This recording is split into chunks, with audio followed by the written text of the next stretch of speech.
Good afternoon, and thank you for your purchase of the FlowHunter 2. This is the FlowHunter 2 plus the XDS03 transducer. Notice the centrifugal rings here to help keep condensation away from the transducer face. Let's start out with the wiring here. In the very first terminal spot is the red, where this is the core of the coaxial that goes into the positive. And number 2 is the negative, which is blue, which is the shield from the transducer going to number 2. And right now it shows in gallons per minute. It's in run mode. If we hit mode and you see the password come up, hit set, this goes into the menu. Okay, first of all we could go down here to device selection, number 2, hit set. Once we're inside that, if you notice the numbers up here, it says device 1-2. 1 is your device, which is a partial flume. 2 is the size of your device. So if we go ahead and see the asterisk here at 1 for partial flume, we're going to hit set to enter. And then number 2 is what's selected, which is a 2-inch. So let's go ahead and change it to a 9-inch partial flume, which is number 5. So we're going to go down to 5. We're up to 5, I should say. Hit set. Alright, now you see the numbers 1-5. That's partial for a 9-inch flume. Alright, now we're going to hit mode to go back to the main menu. Okay, we're going to go down to 3, which is your auto bottom 0. If you have the ability to turn your flow off, you can auto detect your empty distance by using this feature. Hit set to go in to the menu, and here it's detecting from the transducer face and coming back. At the 0 level, it's saying 4.5 feet. Now, if I want to select this and set it as my empty distance, I can hit the set button, which will save it, or I hit escape to go down. So let's say I want to do it at 4.5 feet. I just hit set, and there it goes. Automatically detects the empty level. Now we're going to go down to number 4, which is bottom distance. This is when you manually want to select your bottom distance or empty distance. Okay, and of course earlier we did the 4.5 for the auto bottom. We're going to change that. I'm going to move it up to about 5 feet. Hold the up button until we get there.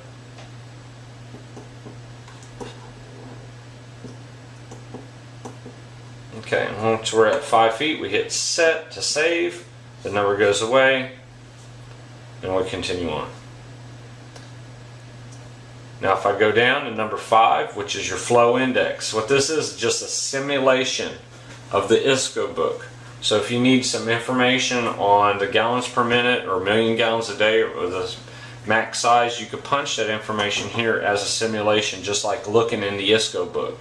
So at 1.998 feet, this is your gallons per minute, and over here is in metric also. Okay? And it doesn't matter if you change this, it's going to come back to the same thing because it's just a simulation, not to be used as setting anything. So I'm going to hit set. Okay, now we're going to move down to number 6 is your flow 4 to 20 milliamp set point. And on your terminal strips, it's going to be number 4 and 5. 4 is going to be your positive, 5 is going to be your negative. Again, this is for milliamp 1 of your flow for your 4 to 20. Okay, we're going to hit set to enter. At this point you have 2 categories, the 4. So we're going to go into the 4 milliamp set point, and it's at 0, which it should be. We hit set. Okay, now we're going to move down to the 20 milliamp set point. We're going to hit set for the number to come up. What we have is our 9-inch partial flume. We're going to do a 2-foot max head, and at 2 feet that is 3979 gallons per minute. Of course, 3979 gallons per minute. We're going to hit set to save, hit mode to go back to the main menu.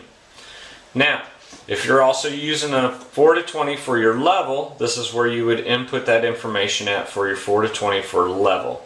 And of course, on your level, it's going to be the milliamp 0.2 here on your terminal strip, 7 being your positive and 8 being your negative. So that's for level 4 to 20. Okay, now we're going to go down to relay 1 on point. This is where you want your relay to kick on. You have two relays on the Flow Hunter 2. Hit set, and you set it whatever you want for your gallons per minute when you want the relay to kick on. Hit set again to save it. Go down to relay 1's off point. This is number 9. This is where you set your off point for your relay, for the first relay. Of course, it's not set here. You can set it whatever you'd like it to be. Hit set once you're done. Move down to relay 2. This is your relay 2 on point. And of course, then number 11 is your relay 2 off point. Okay, we're going to move down to number 12, which is your relay simulation. Once you're down here, you hit set. It shows your relays, and if you have these set, it would show you where your relay 1 on, off, relay 2 on and off points that you have previously set. And this is where you'd simulate your flow to check and see if those relays click on and off. Okay, after you're done here, you hit set, and it returns to the menu. Okay, we're going to go down to number 13, which is your low flow cut value. We hit set to enter.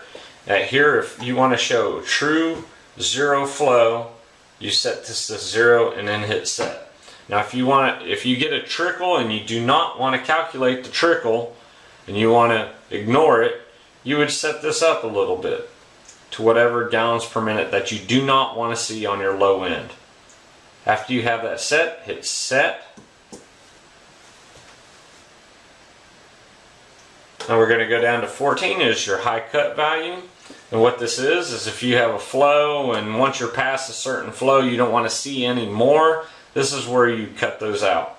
And so here is 24,505. So anything after this flow rate, it will not see. So most of the time you would leave that alone. You hit set to go back. Now we're going to go down to number 15, which is your time set. This shows your time stamp. And you can set it to whatever time, date that you would like it to be.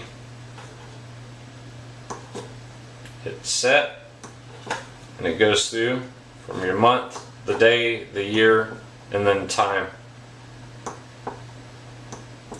Okay. Okay, we're going to go down to 16, totalizer set, hit set to enter. What this is, let's say you're replacing some equipment and it had an old totalizer flow in there and you want to keep that. So you type in your old flow set here, or if you want to reset your totalizer, you change that to 0. And then you'd go down here to total time set, and you would also change that to 0 if you want it to start from where you reset this at. So if you have an old flow, and let's say it's been running for 24 hours, and you would put that old flow in here, and then down here you set 24 hours, and that's how long it had been running before with that totalizer amount there. Hit set. It's going to return to the main menu. Now we're going to go down to pulse width. If you're using a pulse, you hit set here, and this is how long you want your pulse to stay open once it's turned on.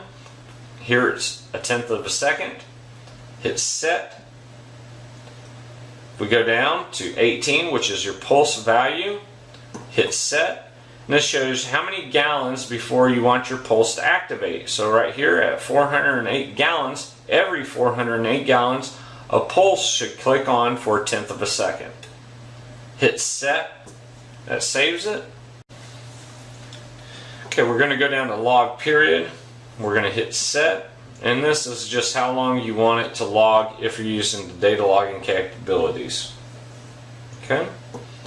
And you can set that, hit set, go down here to log erase.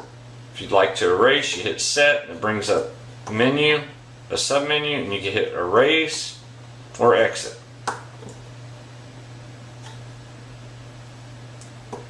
Alright, we're going to go down to 21 blanking. This is your near blanking, hit set. And it's set for 1.148, and for the transducer XDS03, this is what it should be set for, 1.148. Now if you have anything within a certain distance of the transducer, you can bump that up to wherever it is, and hopefully it'll blank it out. Hit set to save. We're going to move down to 22. This is your transmit power. We're going to hit set. What this is set at normal, 3 for normal. Let's say you're having some problems here and you want to get it fixed. You can move this up or down and change it from very weak all the way up to very strong, depending if you're shooting a long distance, or let's say you got some other noises that are amplified with the strength of this, so you could bump it down in power to make that fit your situation or application. Hit set to save. All right, we're going to go down to 23 is output dampening. And we're going to hit set. And this is where you slow or speed up the response time of the detection. So, if you're getting some choppy signals and you want to smooth those out, you can slow this down. And there we go. Right to slow, you can hit set, or you can speed it up by going up to fast or fast or very fast. We're going to put it back in normal, hit set to save. We're going to go down to 24, fail-safe current, hit set. What this is if the unit fails or you lose an echo, what do you want it set at? 3.8 milliamp. You want it to hold. Do you want it to go to 21 milliamp? Of course, I'm probably going to put it at 3.8 so it shows zero flow if it fails. We're going to hit set to save.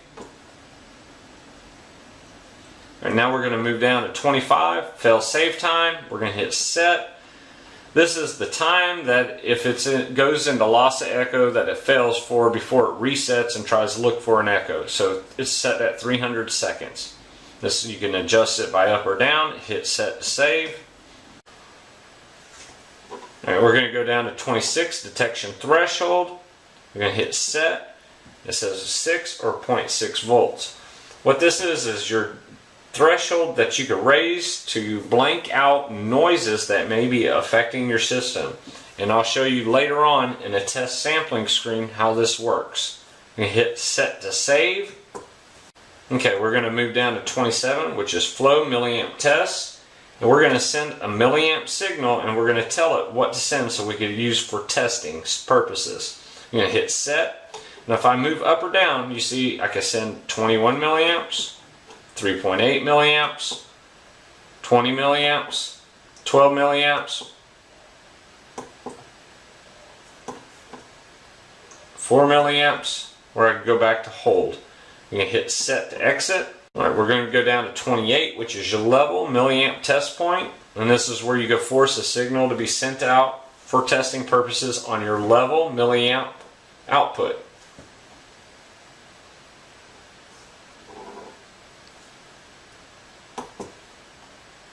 Okay, 29, this is flow rate factor. We're going to hit set, and this just gives you some information here. This one is very important. This means 1-to-1 ratio. Okay, let's say if your flow is 20% off, let's say high, then you would change this to 0.8 and that would automatically drop it 20%. If you're low and you want to raise it up 20%, you'd put 1.2 in here. Okay, you would hit set. Most likely you want to keep this at 1 for a 1-to-1 ratio and hit set to save.